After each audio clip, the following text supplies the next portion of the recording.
Things I wish I would have known about dating apps as a Catholic. I feel like we don't often talk about what to expect when you're actually on them. Number one is that you will most likely be rejected at some point on a dating app. And I think just going into it with the mindset of that does not mean anything about my worth is so powerful. A lot of times we go on the apps to find our worth, to find our person who can give us that worth. And then so often we're met with rejection, we're met with silence, we're met with ghosting, we're met with all these things. And it doesn't even necessarily mean anything about you. And so just going into it with the mindset of I'm going to be who I am authentically and honestly, and then to see if somebody else is going to do the same. And if so, great. And if not, that's okay. But just to know that not everyone's going to like your profile. People are going to see your profile and you'll never hear from them, or they might like your profile and then they'll stop talking to you. You're not just putting yourself out there for one person. Probably hundreds of people are looking at your profile depending on the platform that you use. And so just knowing that not everyone is going to be a match for you is such a good mindset to have as you go on the apps. I know it's not an easy one, but it is a truthful one, and to just be rooted in the reality of who you are. So when it happens, you can come back to that solid ground of who you are and just who God's made you to be. That does not depend on how many people like you on a dating app. Number two is that it is one way to meet people. Now, our God is so good and he allows us to meet people in so many different creative ways, whether it's through a friend, bumping into somebody in the grocery store, or on an app,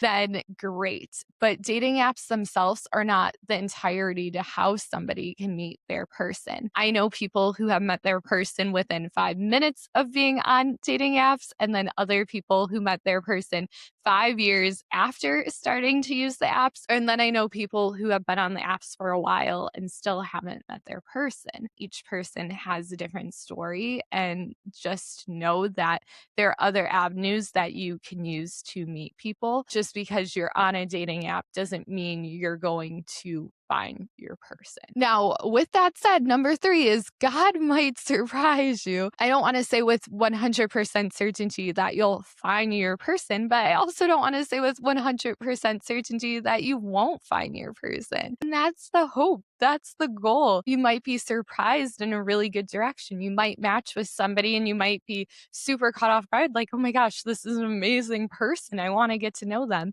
And then you might be surprised the other way, and you might have somebody comment on your photo and they might say something not kind or respectful. It goes both ways. I think with this is just an openness of your heart, but also a sense like, okay, yeah, if there's something that somebody says that I don't love, like I'm going to ignore that. Maybe you will meet your person. Maybe you won't. I don't know, but I think it's kind of fun to think about the surprises as well. Number five is to reflect on your heart as you are on the apps. You are going to see so much, and I think it's so important to come back to the reality of how you are showing up, what they are doing to your heart and your mind. You are the user who is using an app, and you have to be the one who says, okay, this is really overwhelming right now. I need to take a break.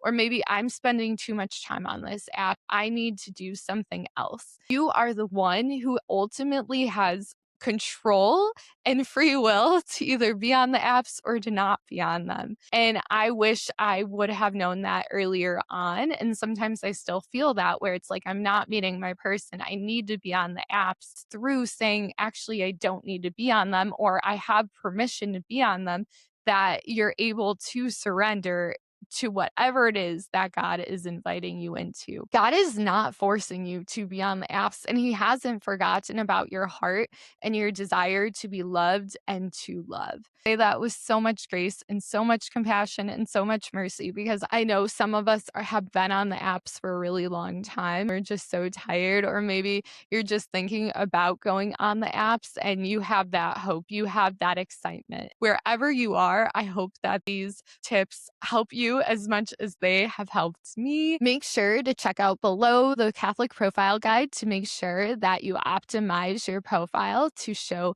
your faith and your values, and also pick out pictures and prompts that help you be seen by others who have similar beliefs and values as you. And if you'd like to join the Sunday community, that is for women in their 20s and 30s who are Catholic, who are navigating dating in the modern world. It is so good to chat with you guys. Make sure to leave a comment below with what your tips are for using the apps or what you've learned.